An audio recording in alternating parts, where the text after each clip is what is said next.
How do you sculpt a anime character's head? Good question.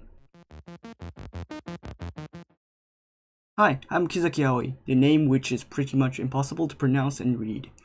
I've been sculpting figurines for multiple years, and I want to share some of my knowledge to the community. Since I seem to be the only few who can speak English as a Japanese, I feel it's somewhat a duty for me to fulfill that part of the job. So, since my skill is 3D sculpting and illustrations, I'm going to talk about those topics today. I'm going to use ZBrush for the sculpting process, but I think you can start making it with the traditional sculpting methods too. ZBrush has a project called Demo Anime Heads as a default. I'm going to redo the sculpting to explain some of the important parts. This video will only cover a basic head, and I'm going to make a follow-up video on other types of heads and symbols. Well, to start off, the important point you see throughout the sculpt is that the outline is the important part, and how you hide the unnecessary part where it breaks 2D look is important. So, first of all, you will need to draw a guide where you split the head in half, vertically and horizontally. This guide will show you where the eyes and the ears will be placed. When doing this sculpt, there is some parts where you want to change for it to affect the outlines, and where you don't want it to affect the outlines. For example, if you see the cheek from this angle, you can see how much elevated your cheek is, but if you see the cheek from the front view, you can't really tell how high it is. The next thing which is important is the red part, the side of your face. This part you don't want it to be much visible. Usually, the figurines are using the hairs to hide this part. If you see the figurines from the side, it feels pretty weird because it's flat. So, most of the sculptors are controlling how much angle you can see the face of the character using this trick. From the front, this red part is a gentle slope to the ears, or pretty non-visible from the front. I noticed the face should be a bit more on the back, so I'm adjusting it on the video.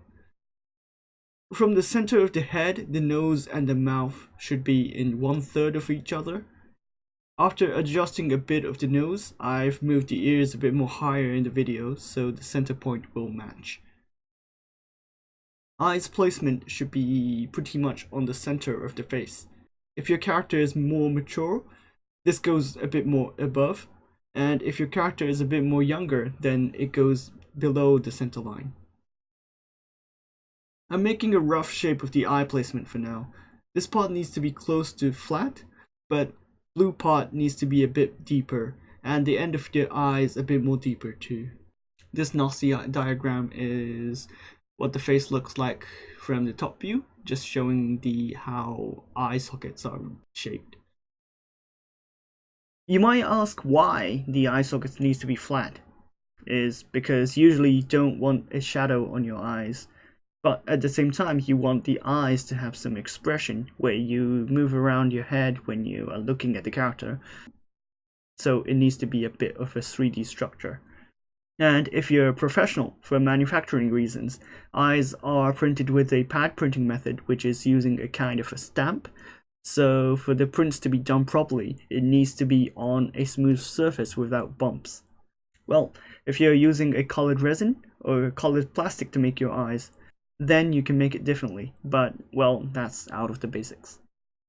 This part, what I'm doing is adjusting the slopes of the line of the cheeks to the nose and the mouth to the cheek line. If you look at it from the side, you don't want this to look like a dog's face. The eye's position should be around the center of the half of the head. You will need to adjust the eye shape considering the character too. If the character has a drooping eyes, it's a character of calmness, mindfulness, passiveness. And if the character has a slanted eyes, it's a strong character, outgoing and active. For the anime heads, I advise you to not follow the anatomy and follow this kind of like ratio rules. This ratio is polished by a lot of illustrators, and a lot of like illustration tutorials in Japanese might help you when struggling. If you're a 3D character artist and if you can use the shaders, then you can watch the GDC's Guilty Gears presentation for the reference. And if you want more details, there was a presentation done by Junya Christopher Motomura.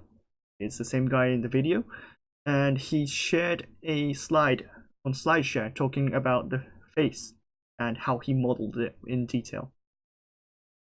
Another stuff you can check out if you're a sculptor, especially traditional, is Toukaimura Genpachi-san did a book about how to make Aska from Evangelion, which covers the face sculpting in detail. He shows the entire process of sculpting from scratch and how to cast it too. From the digital sculpting aspect, you can also check out the ZBrushLive done by Sakaki-Kaoru. He is working for his own company called Wonderful Works, and he does a very good sculpt. So most of the sculpting process is done, and I'm adjusting the jaw lines to be actually more visible. The end of the mouth should be on the back side, and you don't have so much depth in the head to be actually supporting those kind of like depths. So you don't have so much wiggle room to actually adjust it, but that's the whole aspect of the Japanese anime heads. You don't have so much wiggle room, but it's how to use it effectively. So in the comment section below, you can ask me what kind of stuff you want to see and what you expect from this channel. And I'll be talking about a lot of stuff, mainly for figurines. All the reference I talked about will be written in the description below, so you can check that out too.